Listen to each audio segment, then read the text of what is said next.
All right, everyone. Thank you so much for joining me on Peak Human Labs podcast. Today I have Yarrow Willard, who's here from Harmonic Arts. Yarrow, tell us a little bit about yourself, if you don't mind doing your intro, and then let's just jump right into it.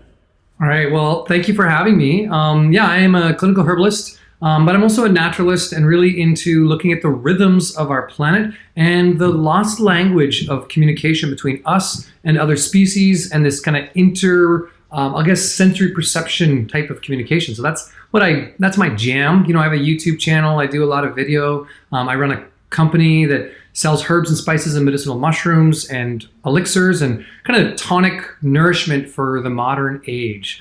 So maybe just tell us a little bit about your background. I'd love to hear a bit more. I haven't really heard that. How'd you get into this whole field and what brought you into that? That'd be interesting. Yeah, well, I'll say I was born into working with plant medicine. My father is a clinical herbalist.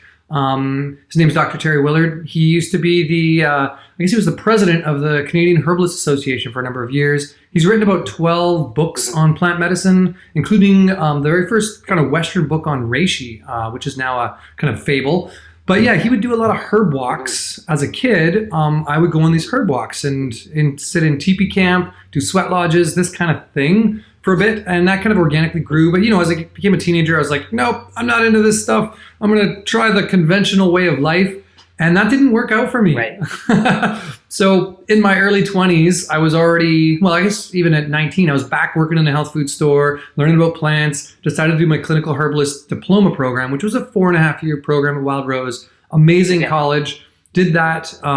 Came out to the West Coast and realized, whoa, I don't look like Merlin, so I can't be the guru sage herbalist of the old days.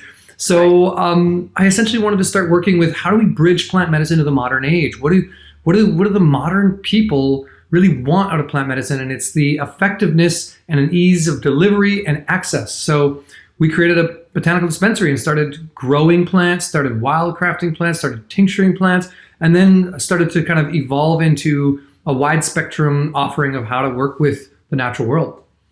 Mm-hmm.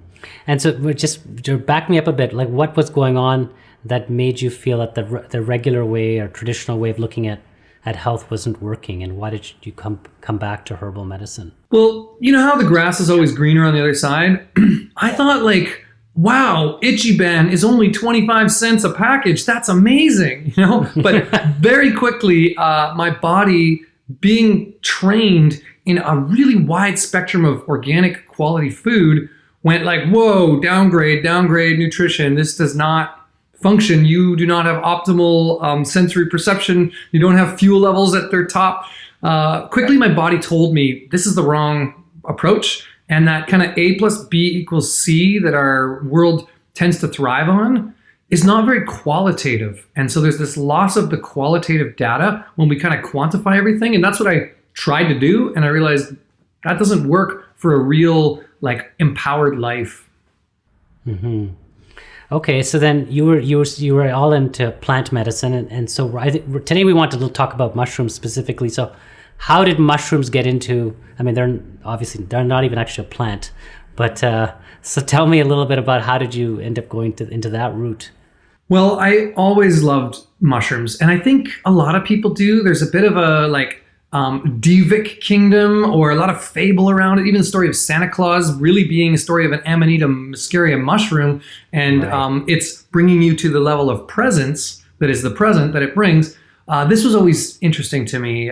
This world of psychedelics was interesting. This world of medicinals. All of a sudden, when I was doing my herbalist program, I realized, wow, many of the mushrooms like reishi, chaga, cordyceps, lion's mane, turkey tail, these top mushrooms have some of the most potent benefits for working with autoimmune diseases and cancer and tumor systems and just immune software adaptability. And I just was really blown away by this. So about 15 years ago, we decided to move to the West Coast, and really I wanted to work with mushrooms. And where were you before then? We were in Calgary. Calgary. Yeah. Well, yeah. So, being a prairie boy, I was like, I got to get to the coast. I love it. It's so lush. My mom lived out here, so moved out here. And my wife was like, you're going to kill us. With all these mushrooms you're so excited about. We don't know what's poisonous, what's not. And that we call it mycophobia, but that fear of mushrooms is was part of what spurred me on to learn a lot more and get way deeper into understanding their mycology, how they show up in the environment, what they do for the world, and how they can work in our body at a really deep and profound level. You were saying about them, we've always been growing up with this, don't touch that mushroom, it's very poisonous. So maybe just let's talk about that for a few minutes. Like, how prevalent are these poisonous mushrooms? And you don't ever eat raw mushrooms, no matter what. So you don't eat anything out there. There's a certain protocol to that. And then if you learn a little of the mycology, it's really easy to see, gill structure versus spore pad structure versus spikes, what type of structure they are. And you can really go down and learn a lot and be really safe with it without going too far into actually getting to be an expert. You don't really need to be an expert. You just need to be cautiously aware of where the most possible dangers are. So maybe let's go into a little bit of fungus biology. Do you mind taking the listeners and viewers through a little bit of that? Like, what is a mushroom? Okay, so we know of mushrooms, but essentially this is like the fruit on the organism. This is like the apple on the tree. The real tree is the mycelium, and the mycelium live underground. They permeate the subsoils of the planet. Some go all the way down to a mile underground. So they go pretty deep, but mostly they're in the subsoils, and they build relationships with all the plants. So there's something called mycorrhizal connection, which is root is rhizo, myco is mushroom or mycelium, and they bond together and form a nutrient interaction exchange where the mycelium pulls minerals out of rocks and all kinds of stuff, and the tree gives the mycelium sugar. So this is kind of the relationship that they live in. Once the relationship's established, the mycelium actually acts as the carbon bank of the forest. We like to think trees are, but really the mycelium is, because underground there's more carbon being sequestered in sugar form in the mycelium than the trees are even sequestering. So it's this huge bank of, we'll call it the Swiss bank of the forest, right? Like they got all the cash in there, and then they start to fruit. So from a mycelium level, it'll build these little clusters inside of itself, and actually its polarity, sort of like we are, it's got duality. It's got a plus and a minus type of mycelium, and they wrap around each other like a kundalini kind of sexual tantric experience, and they build out this little ball of energy that turns into a fruiting body. And so that's where all the mushroom sex happens, in the gills, in the fruiting body. Yeah. Essentially, they send a stalk up, and then they put a cap out, and the cap is there to protect the gills from rain and from the elements. And then essentially in there is where all the little spores are created. Some mushrooms can produce trillions of spores in one season. So, there's quite a few billion people on the planet now. Well, one mushroom can produce, in fact, the giant puffball produces enough spores in one season that if everyone came to germination, it'd be a mass 3 times the size of our sun. Like, huge amount of energy that comes out of these. Now, of microscopic spores.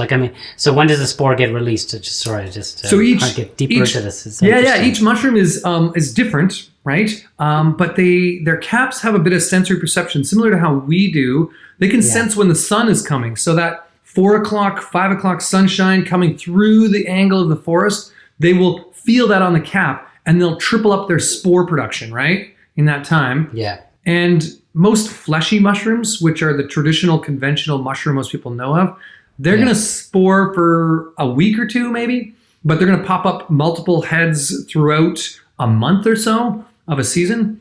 Whereas your perennial mushrooms, like your conchs, some of the like artist conch and the red-belted polypore and the agaricon and some of these kind of mushrooms, they will produce a new gill, or I guess it's a spore pad structure on the bottom of their already intact shape. And that spore pad will then produce throughout the season, but it'll mostly predominantly be later in the season when the weather is perfect and the energy has already been maximized in the mycelium underground. Right. So is it, so would you say that there's one big fungus organism and all of these different species are kind of under the ground already talking to each other? Is that what's happening? Or we call it the wood wide web, right? It is the internet in the forest. So there is one organism, but there's actually like maybe about 200 different mycelial mats within a forest. Yes. And that depends on the age of the forest, right? Right. Okay. So after a fire or something, forest fire, does this organism die as well, or it remains underground and it's alive? Well, they retreat. So a quick little interesting factoid that I really liked was we are more closely related to mushrooms than we are to plants. Up to 67% the same DNA that humans have. Hence why a lot of the medicinals work on us. They're actually strategies to help support their life. But just like us, they're sensitive to climate change. They're sensitive to drought. They're sensitive to too much heat. So the forest fire, will retract some of them. But other ones like the morel mushroom, it doesn't actually come until a forest fire, right? Oh, okay. Interesting. Yeah. And I heard that, the communication between plant kingdom and the fungus is, you're saying, through the exchange of minerals? Is that what you're saying, the sugars? Well, it's this, what I said, that mycorrhizal communication is one way. So they wrap little tendrils around the roots and they transfer energy back and forth. Other mushrooms are ones that just break down organic matter. So the tree is holding all this carbon, and when it dies, some of the advantageous species will come in and eat that fiber, break it down, and create sugar out of that too, out of that material. Okay, so let's talk about some of the common, healing mushrooms. You had mentioned already a couple of them, and then maybe do you have any type of vignettes or stories about how you've seen people benefit from them? I'd be really interested to hear that from that. Well, so just to take a back step, like the idea of mushrooms as medicine has been around since the beginning of time. Many cultures have some kind of lore around this, have worked with it. In China, reishi has been recorded for over 4,000 years. So there's a lot of fables, especially in Asia, around working with them. But in the modern age, like in the last 20 years, we've seen this huge resurgence, basically following chronic conditions, right? As our society becomes far further removed from its natural environment, the more chronic instability we have based on the types of foods we eat and the type of information we're feeding our body. We're creating these different artificial environments. It's causing different health issues. And these mushrooms end up being one of the best avenues for us to start working with to tone our body and make it more resilient in this modern age. So that's gained a lot of momentum in the last 20 years. And it's now a really big topic that a lot of people are really digging into. And there's a lot of information now, a lot of science on it, and a lot of stories of people working with them, especially for cancer treatment and that type of thing. So you think primarily it's immune system based effect, right? Is that how it's helping cancer, likely, autoimmune illnesses? Yeah, and in Canada, we can only, as a NPN, our natural product numbers, the only kind of claim that can actually be made is contains fungal polysaccharides that support the immune system. That's really the only claim, but there's so much more that they do. But essentially these, just to take it to the base science of it, many of the medicinal conchs, and the conchs are the polypores. They're the wood-like mushrooms that are in the forest that grow in that way, that on the trees. They're many of the medicinal ones, not the fleshy ones on the ground, but the ones that are growing off the trees. And they produce these polysaccharides, and that's the main active chemistry that's really working on the immune system. Okay, and so have you've seen a lot of success? Have you? With regard to treating people with these types of things? Oh yeah, and not just me. There's so many stories around this. Even like we sell medicinal mushrooms, and I have at least a dozen vets, and what they say about the stories around dogs working with them and cats who have a shorter lifespan than us, but also get cancer because we feed them the same kind of crap we feed ourselves. So there's more incidents of that than their native diet would have been. But we see a lot of success that way. And I just want to touch in on what these fungal polysaccharides are for a second, so you can kind of understand how they might affect the immune system and how they might work for our benefit. Yeah. So sugar is the number one street drug on the planet, right? Everyone's addicted to sugar in some form. Every organism needs cash. They need energy, right? They need this momentum to keep life going. But we want this slow trickle of sugar, aka let our body decide how to deliver the sugar, not get the fast cash injection of the Slurpee, big gulp, whatever that kind of form of sugar is. What the fungal polysaccharides do is they take sugar and they've essentially made it into a polysaccharide instead of these kind of disaccharides like sucrose is. And this is not just if every carbon chain was a chair. This is like thousands upon thousands of chairs, like a whole coliseum, all built into this really interesting articulate structure. And what the body does is it uses this huge macro sugar as a mapping system that supports immunointelligence. So the immune system itself ends up being able to be more savvy at recognizing disease state and imbalances. So all disease comes from a state of imbalance or stagnation or flow blockage at some level. There's some kind of blockage that creates all disease.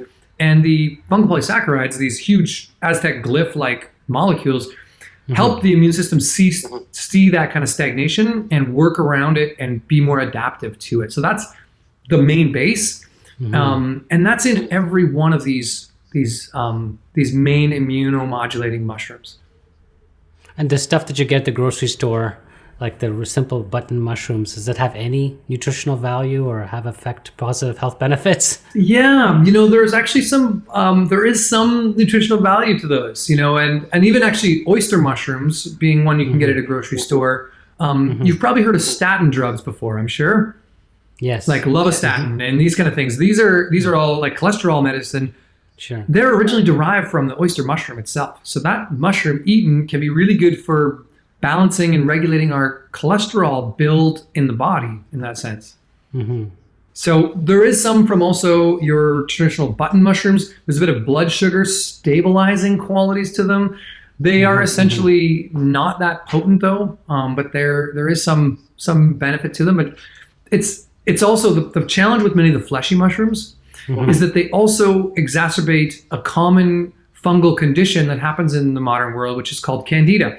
And nowadays, so many people are becoming more hyper aware of fungal overload in their gut via the candida versus the Acidophilus bifidus cultures that those fleshy mushrooms can make that worse, whereas the branch polysaccharides in the medicinal mushrooms, like the reishi and the shiitake and the turkey tail and the chaga, those all are antifungal. So they actually help deal with candida. Oh, that's a very important thing what you're saying. So basically, so many people are suffering from bacterial overgrowth or fungal overgrowth, right?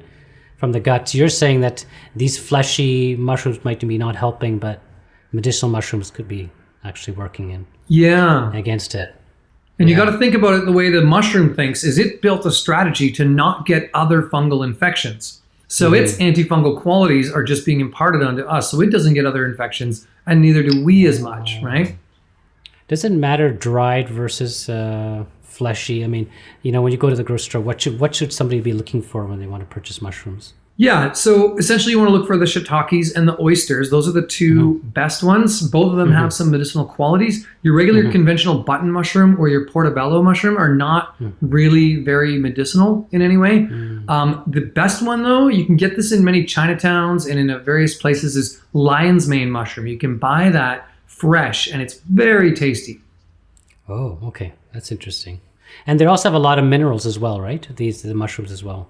They do. They sequester minerals, but you got to know that it's the mycelium that's really holding the minerals. The mushroom is only about sex, essentially, for the mushroom. Like, it's about procreation, so it's more holding a different type of chemistry than you'll see in a lot of the mycelium.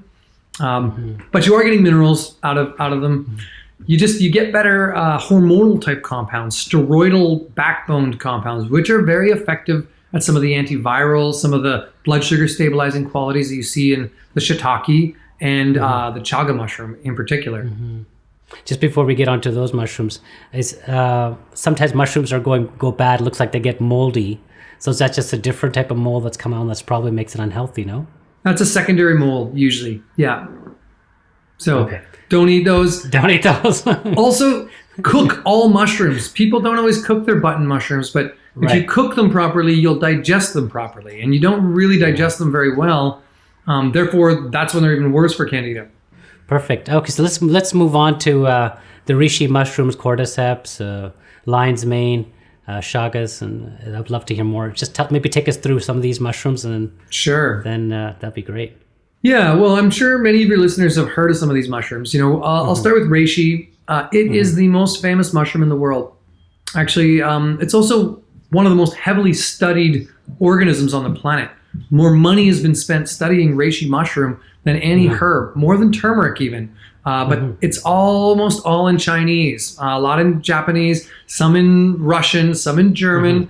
North America doesn't tend to spend money on studying. They spend it all on marketing. So we don't see that here as much. But in Asia, this mushroom has, like I said before, 4,000 years of history. It was the main, on the emperor's throne in the Forbidden City, it was this giant golden reishi, right? This is essentially... that's what it is. Okay. Yeah. So they really believe in this mushroom. And all the monks use this mushroom. The Buddhist monks would often use it as one name it's been given is meditation in a bottle, because it brings you back into harmony, into your body, right? And so they would use it in this way.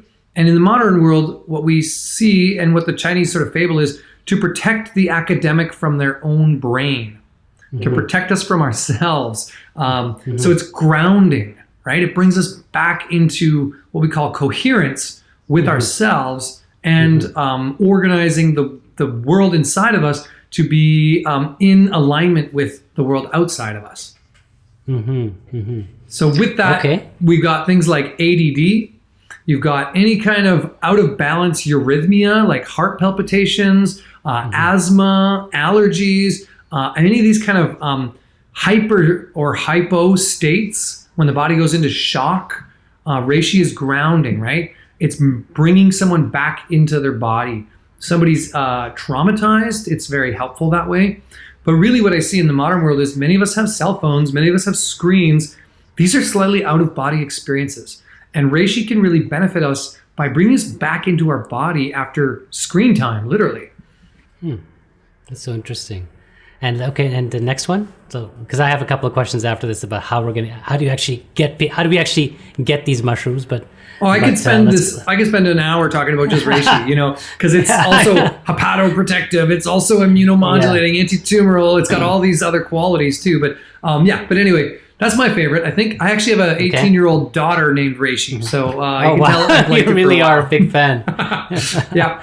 Chaga is the next most famous mushroom, although lion's mane is really taking a big stand these days. So I'll talk about chaga for a second.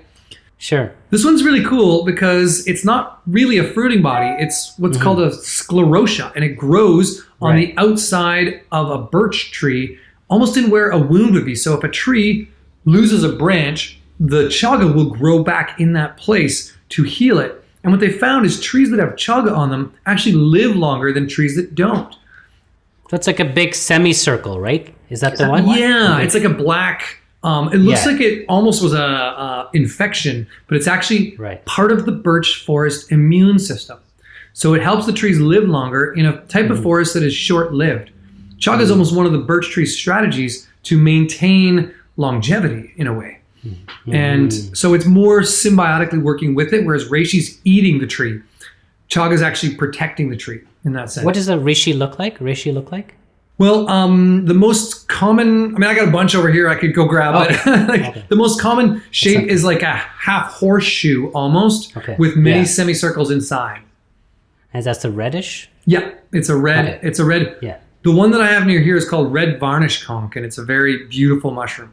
So and so chagas, the health benefits, similar immune modulator. Immune modulating, of course, but there's something in chaga that they found called it's got high levels of SOD or superoxide dismutase, and this is one of the best free radical scavengers we know of. So super antioxidant, way off the ORAC chart as like top antioxidant we know, but it's also got a lot of these like anti-inflammatory qualities. So I love it for sore throats and digestive system. I love it in the winter months when like people are getting sick. Just drink chaga tea. It's very delicious. It's got some betulinic acid from the birch tree concentrated in the outer part of it. And that's really antiviral. And again, just like a really potent ally for helping deal with pathogenic organisms. Okay. And cordyceps? Well, cordyceps is, it's an interesting one, right? Because it comes out of the Himalayan mountains. It's a little silkworm with a mushroom growing out of it. Now, there are many different kinds of cordyceps. They actually grow out of bugs like beetles. I've seen them out of tarantulas even, ants, lots of different animals or insects, really. So cordyceps just comes out of an animal. It comes an out of a insect. caterpillar. Yeah. Oh my goodness. So it's not vegetarian. Although, I'll tell you, it's very rare to get the wild cordyceps, like these actual ones. Nowadays, it's grown on a mycelial mat like many mushrooms. So it's grown on a rice or an oat or a grain stock. So it is all vegetarian. If you're buying it in the market, you're buying a vegetarian mushroom. But if you're going to buy the real cordyceps, it's about $16,000 a pound. And it's very, very expensive. But you're not actually eating the caterpillar. Like you're eating the excrement of the caterpillar. I don't understand. How is it made from the caterpillar? You are eating a caterpillar. I mean, like, Oh, I've got some right here. I mean, it's hard. okay. Show us. Look at this. Yeah. Okay. It looks like a caterpillar. See, that's a caterpillar. Wow. I mean, essentially, it's got a fruiting body that's coming out of the head of the caterpillar, and its little spore pads are on the top. This is a wild cordyceps, so this is not what you'd buy conventionally in a product. But these were, like I said, I think these were about $10,000 a pound. That was pretty expensive little organism. But really, like, why? Why would we eat this? Well, like, it comes out of the Himalayan mountains, and they used it for altitude sickness.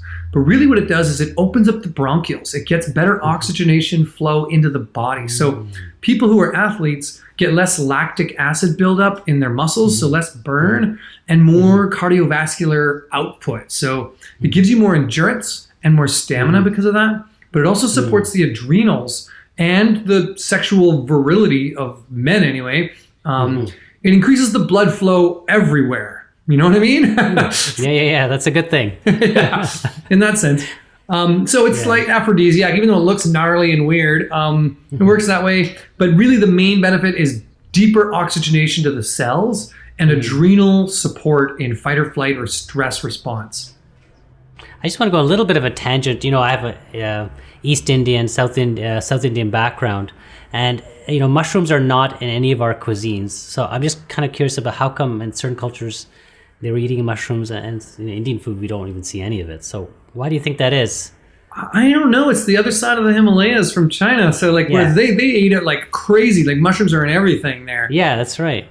I feel like in some cases there has been a lot of phobia around mushrooms because like the thing about mushrooms is we don't know them because they just pop out of nowhere, right? Whereas plants, you see them all year long. So you kind of get familiar. Oh yeah, there it goes. Now it's in flower. Now it's in leaf. Now it's in fruit. Whereas a mushroom, you're like, it's not there. And then boom, it's there. So it sort of scares us a little bit because we don't know it. We don't have a relationship with it. So I think that's why you don't find it in some cultures. Especially like Indian is very vegetarian culture, so you think that they'd want to eat this. Yeah, they'd want to make use of that. Right. Let's move on to lion's mane. Yeah. Well, I like this mushroom a lot. Lion's mane is tasty, but it's also one of the best mushrooms for the modern age. Like really, really, it is. It should be in every biohacker's like guide. Nootropic, right? Like it's a big brain. Yeah. I like to joke that I can't remember what it's good for because it's good for memory. You've probably been taking enough then. Yeah, no, I know. But it's actually shown to stimulate nerve growth factors and to actually get the brain and any nervous system to regenerate, which was something that for a long time people didn't really think we could regenerate nerve cells to that level. But lion's mane's sort of shown to be the best neuroregenerative and neurorestorative of anything we know of. So they're using it in all kinds of Parkinson's and MS and now dementia and Alzheimer's they're starting to work with. I, though, mostly see it in my world and with the people I like to work with in giving people a little bit of an edge into remembering better, into pulling things from deep in the back of their brain to the front of their brain, in keeping organized, in also elevating their mood. So I've seen it helpful as a little bit of an antidepressant in the winter months. Eat a bunch of lion's mane and it supports the nervous system firing at a higher level. I saw somebody recommending its use in combination with psychedelics. Have you seen people doing that, like mixing it together to make maybe the whole effect better? It's become more classic now. I think Paul Stamets talked about that, and that's something we've been working with a little while now, looking at that idea. So But the idea is not for getting people high. The psychedelics in the use of flow state in the sense of like 1/4 gram dosage or lower to really spark a sensory gating opening. So for the channels of our perception to be a little wider than normal, but still maintain real high level of cognitive function. The lion's mane can support that in the nerve pathways regenerating and creating new neural pathways. That's the concept of flow state pills or psychedelics at the micro dosing, is to generate new nerve pathways between parts of the brain that weren't connected before.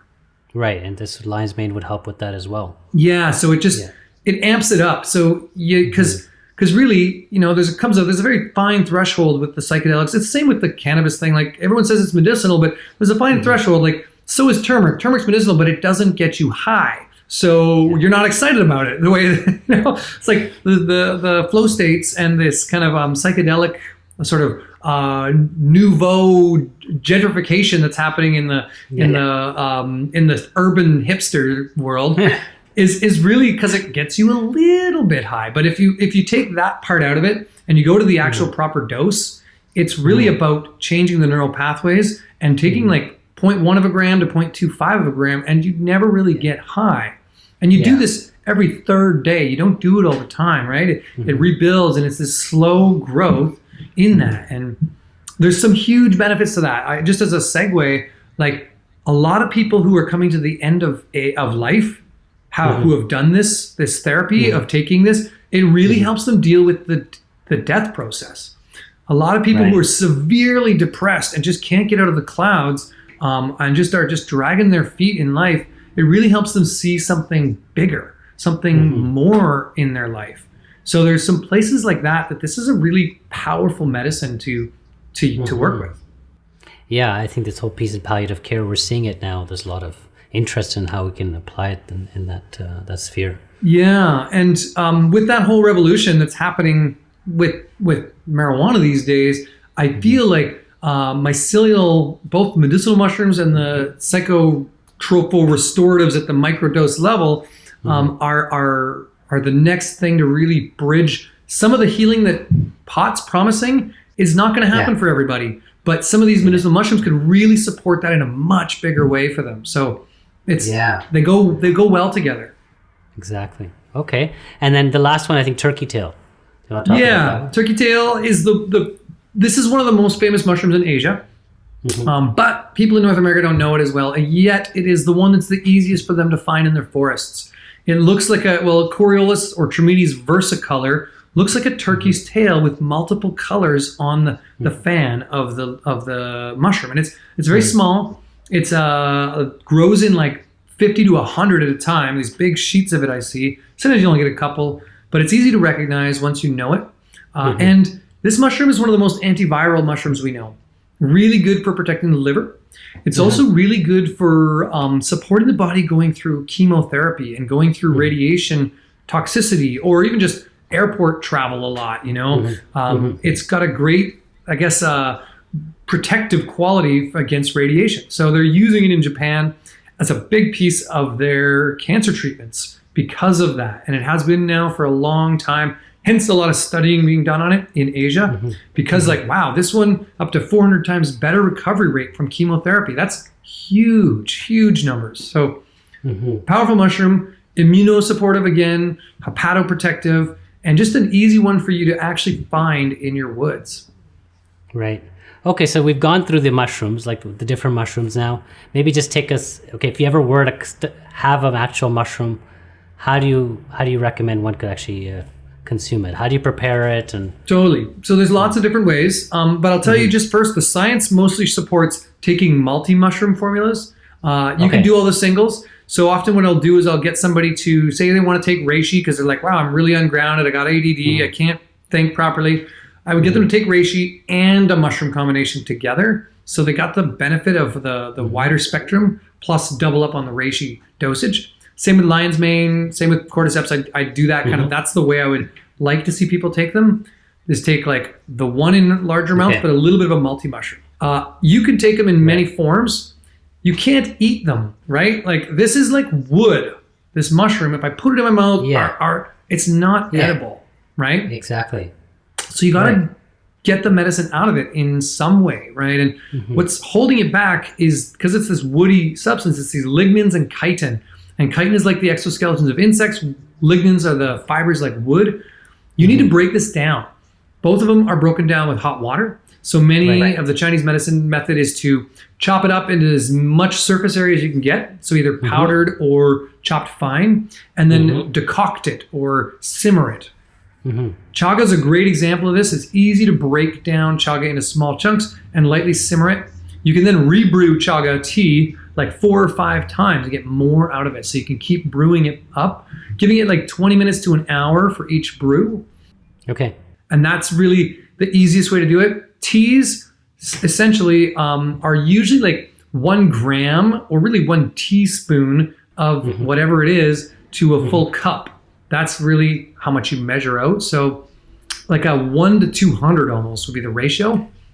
Sorry, are you saying, so the mushroom, you're saying 1 gram of the mushroom for 200 grams of water. Is that what you're saying? 200 milliliters of water, 2 milliliters, yeah. Essentially, that'll be your basic tea. But, when it's we pretty concentrated. I mean, it's pretty, it looks like very dilute, actually. I mean, it's surprising. It sounds diluted, but if you think about putting chamomile, like tea bag into a cup, you got like a 1 to 400 there, Right. So, okay, yeah, makes sense. and, but you want to simmer it, and it just depends. Like when we're making a tincture, we do the same method because we want to simmer it, but there's also alcohol soluble compounds, and those are different.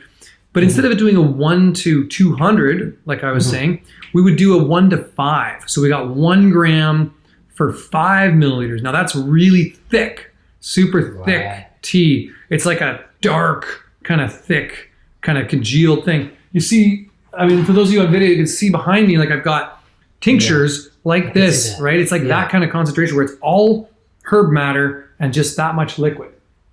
Just water? That's just water in there, or oil? This one's actually a vinegar because it's a horsetail vinegar and then a nettle vinegar, but some of them are oil here. I've got some syrups and some tinctures. Well, this one's straight alcohol. But you'll see the herb is like all the way to the top.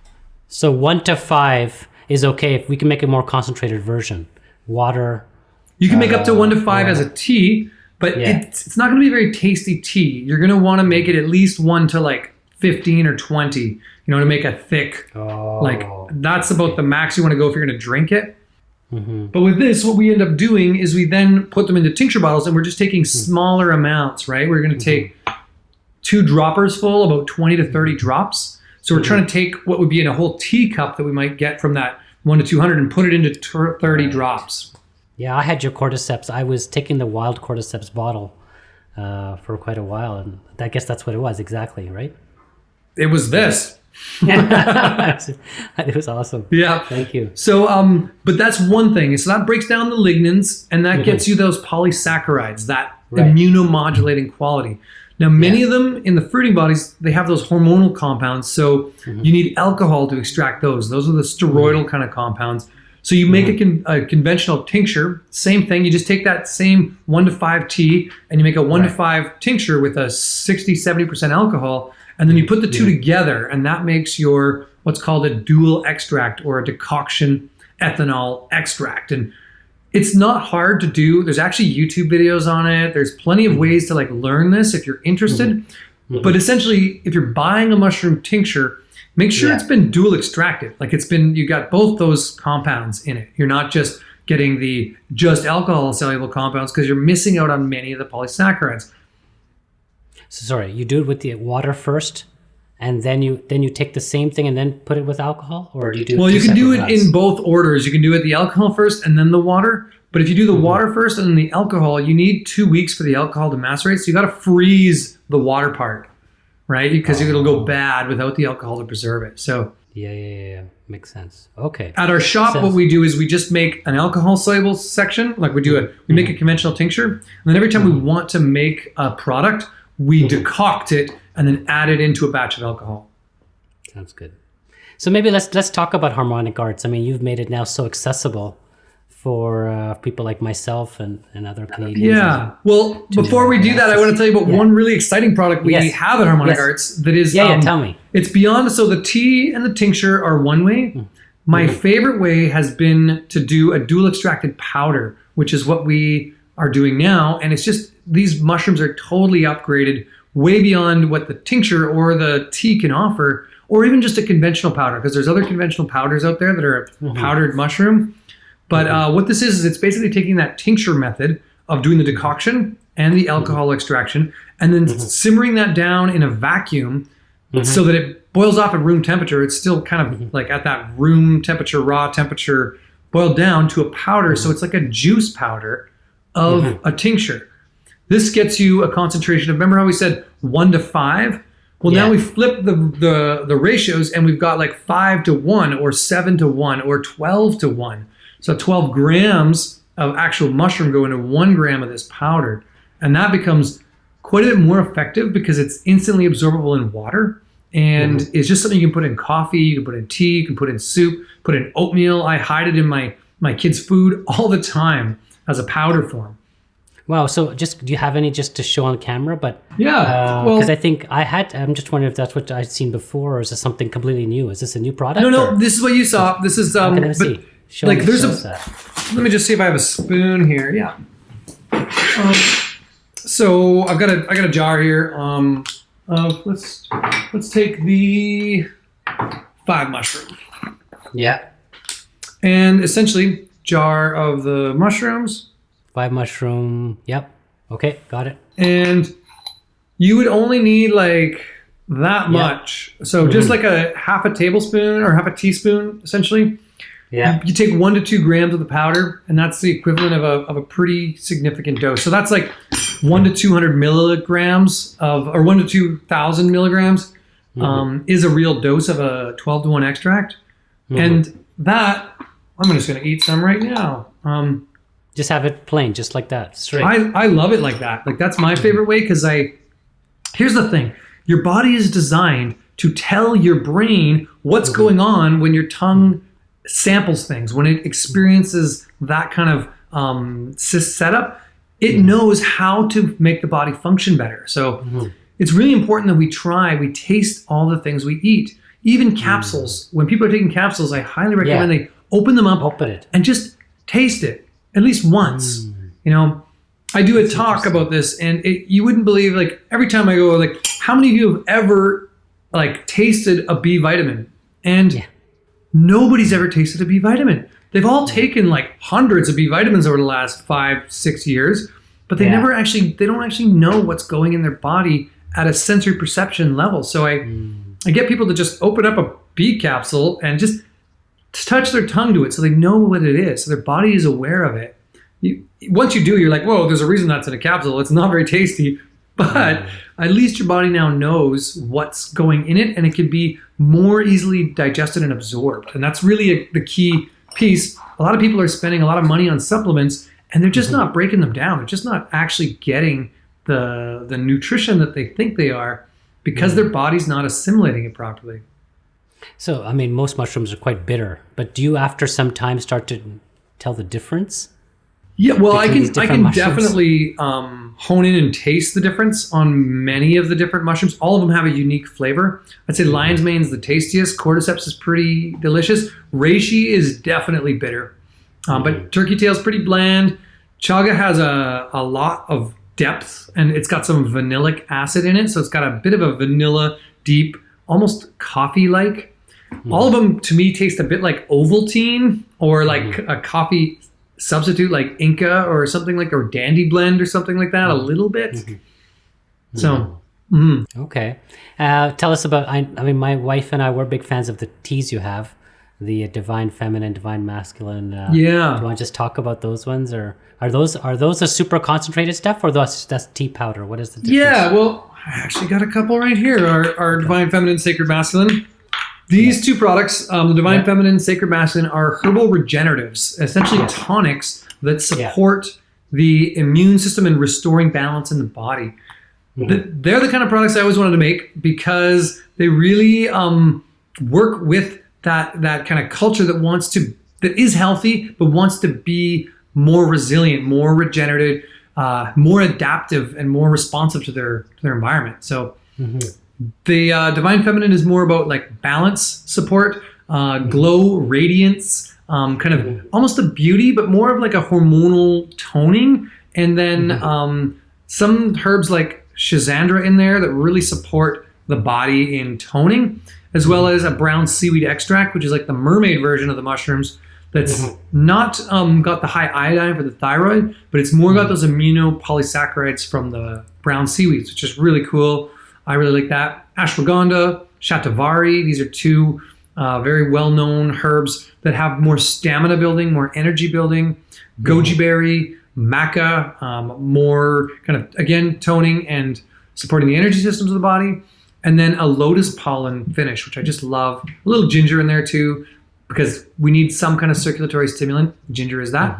Anyway, love this product. It's actually my favorite is the Divine Feminine. My wife, her favorite is the Sacred Masculine. So we've kind of got ourselves flipped on that. But this was just really fun because it's the Sacred Masculine is more adrenal tonic. And we actually see a lot of women really like this product because it supports that adrenal fatigue, adrenal burnout. And in the modern world, we have these women who are kicking butt. Like they're out there just championing so much in the world right now. It's really cool to see this uprising of feminine power and empowerment in our world. And I'm just so stoked to see some of these ladies who are doing some amazing things, yet their bodies were not designed to go on a hunt for 6 days without food till they hunted and tracked down an animal and brought it back. That's a like testosterone geared type of body. So we see more adrenal burnout, even though they can do it. They need more support adrenally. So that's why I've seen this blend really work well for a lot of women, is because they're like mother truckers and they're ready to do it, but they need a little bit of support sometimes. And that's got things like eleuthero, Siberian ginseng. It's got hishu or fo tea, which is a root for kidney adrenal support. It's got the cordyceps mushroom we talked about. It's got the reishi mushroom, so grounding, but also opening the bronchioles and working with stress and fight or flight. It's got a pine pollen in it, which is more androgens that support the build of testosterone, but also are antioxidants and a lot of support that way. And it's got a little bit of licorice and cayenne, sort of harmonizing and a little spice to get the circulation going, as well as something called shilajit, which is this really cool mineral pitch. Comes out of Ayurvedic medicine. Really neat. The name is rock warrior in Sanskrit, and that really just means like the invincible rock person who is protected and has a lot of energy and is just fortified in that way. So, awesome. And then you have a tea that's like a cardamom-based tea or has some cardamom in it. That's a bit of a nootropic formula, more designed with the lion's mane base to support the brain and brain function. Love that one. That's in our elixir line. So we have 6 different elixirs, and this is essentially a herbal latte. So it's kind of like taking coffee culture and smoothie culture and putting them together to like really nutritionally dense and fortifying, but in a warm beverage, which works awesome for Canada. I mean, that's something at Harmonic Arts we've been really trying to champion for the last 5 to 10 years is let's bring something for Canadians that is like warm and really nutritious, but also tastes good. So that one, Elevate, is about brain. It's got Mucuna purines, which is the happy bean that helps support dopamine production in the body. It's got 15% L-Dopa in that. It's a huge amount for a natural herb. So it's the happy bean. It's a good one. It also supports serotonin, melatonin balance. And it's got a lot of pollens in it, the lotus and the green tea pollen. And from the pollen world, this is just really cool. A lot of people don't realize this, but every part of the plant that is in the sexual reproductive function of the plant has some of the best chemistry the plant can produce. Just like us, we put a lot of energy into our mating rituals and our reproduction. Plants put a lot of energy into the reproductive cycle. So a lot of antioxidants, a lot of potent chemistry that we find in pollens that are just delicious. Where do you think mushrooms are going in the future? I feel like this whole field has already started to gravitate towards food is thy medicine and medicine is thy food, where people are now wanting to see, like, there's whole sections in health food stores that are powders and like add-ins to drinks. And this is why I really like the dual extracted mushroom powders, because they're super functional for the modern age.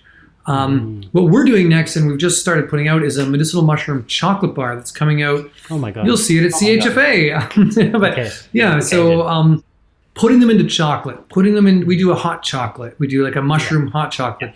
That kind of format that makes them easy for people to access is really where they're going. The biggest thing, though, is that our health in general is not getting better.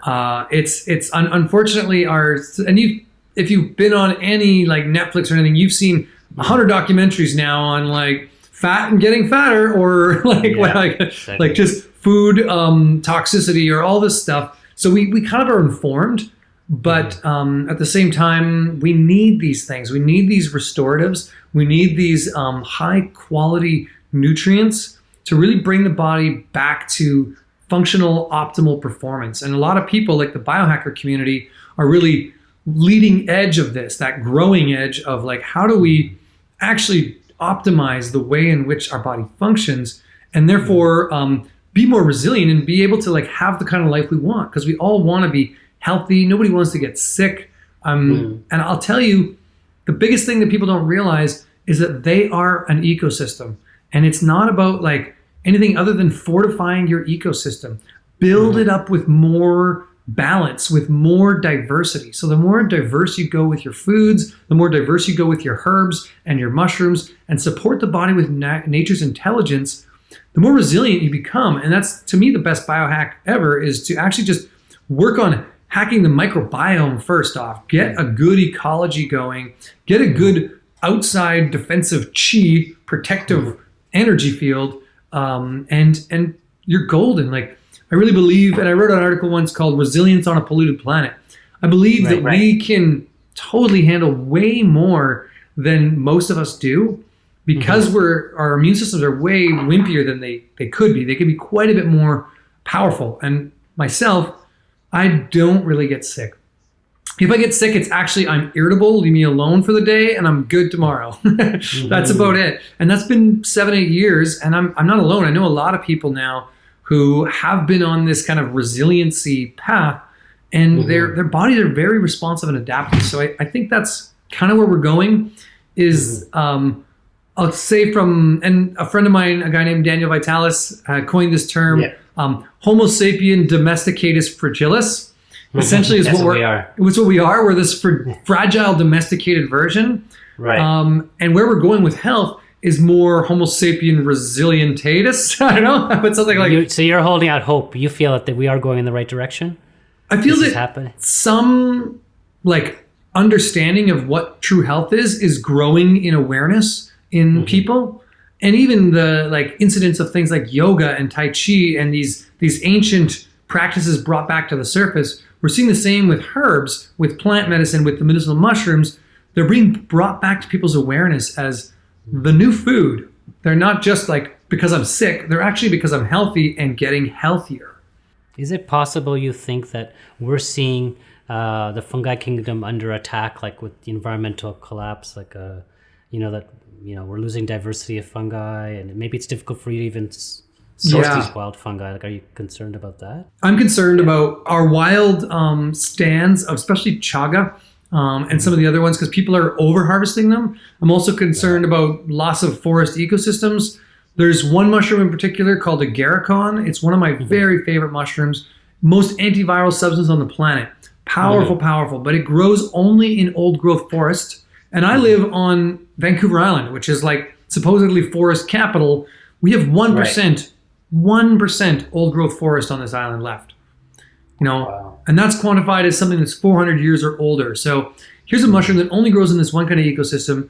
The US military spent millions of dollars researching this mushroom for its use against biological warfare, because it's like the most powerful antiviral on the planet. And it doesn't grow in the wild because we've lost most of the wild. So the ones that are growing in labs are just nowhere near as potent. There's things like that I'm concerned about. But these are like the ennobled kings of the species, right? They're like the top of the food chain in the mycelial network or world.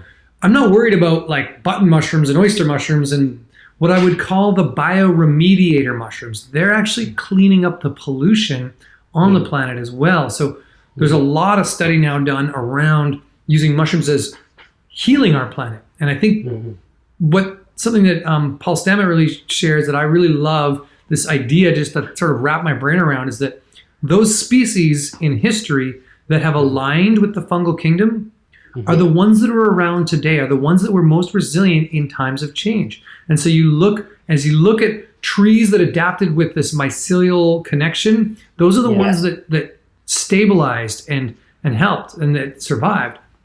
There's a lot of ways humans can become more resilient by working with mushrooms. And it's not just as the medicine, it's also as the food, it's also as building materials, it's also as bioremediation and pulling out toxins from the environment. It's just so much more that we can do with them to regenerate and destroy our plastics. There's mycelial nets now that are able to handle digesting plastics, carbon fuels, diesel waste, so there's a lot of ways that if we take the time to just like put this as a focus as a human race, we might see that the mycelial kingdom already has the answers we're looking for to help heal this planet. And I mean, we could have started at the very introduction that antibiotics, penicillin comes from a type of fungus. 60% of our pharmaceuticals were originally derived from funguses. Like, that's a huge amount. Most of the pharmaceuticals, now many of them were then patented and turned into straight chemistry, but the actual like organic re-engineering, reverse engineering came from looking at funguses. And the reason is they're older and wiser than us, right? They've been on this planet. They've dealt with pathogenic organisms for a long time, way before us, and they impart that knowledge on us because we're self-similar to them.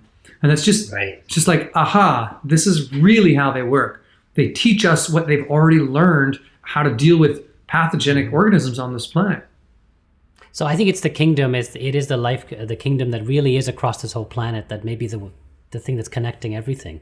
The fungus. It is. And something to just drop in as a thought, if we destroyed this planet, if we screwed it up to the deepest level ever, well, the planet's fine because it's got its fungal networks. Like I said, up to a mile underground. Plus, in the stratosphere, the top of our atmosphere, the very, very tip of our atmosphere, the only thing that survives up there is not nuclear weapons. They can't quite get that high. It's actually spores. All around our planet, we have this bioshield of spores. Everything that comes into this planet and leaves this planet gets dipped in these spores that can survive in space. But also, once everything's settled down, even if it means like hundreds of years later, these spores will slowly come back down to the surface and start breaking up the rock and building new planet Earth. So they are the immune system of this planet. They are the neural net, the wood wide web, as I was calling it earlier, the internet of connection between species. We just haven't learned to have such a reverence for them yet and realize like, whoa, these guys got it figured out. And they are the champions of our planet, the ennobled species. Wow. So there's still some hope for us and for this planet, I think. Maybe not for us. But we used to think the sun circled around the earth. Right. We still think the earth circles around the human. We're still locked in that. That program needs to be broken. And we realize, the human is just an orbiting culture, an orbiting species around the mycelium and the bacteria, which is where the center of consciousness is on our planet. It's not in us. We just know how to articulate consciousness, but real center of the consciousness of our planet is in the bacterial and the mycelial kingdoms. Wow. It's just, I think it's such a mind-blowing paradigm shift for people to start thinking in that way. The earth was flat once, right? We fell off the edge if we went into the Pacific Ocean or the Atlantic Ocean. Yeah. Thank you so much. I mean, that's why I love talking to you. Thank you so much. Oh, my pleasure. Yeah. So I'll put a link out for the viewers so they can get some of your awesome products and we can please do link to Harmonic Arts, harmonicarts.ca. But also, I highly recommend you check out my YouTube channel. We got over 150 videos on plant medicine. It's Herbal Jedi at YouTube. Right. And of course, I'm on all the social channels as Herbal Jedi. So that's awesome. All right. Thank you so much, Yarrow. Thank you. Okay. All right. Be well. Bye-bye. Ciao.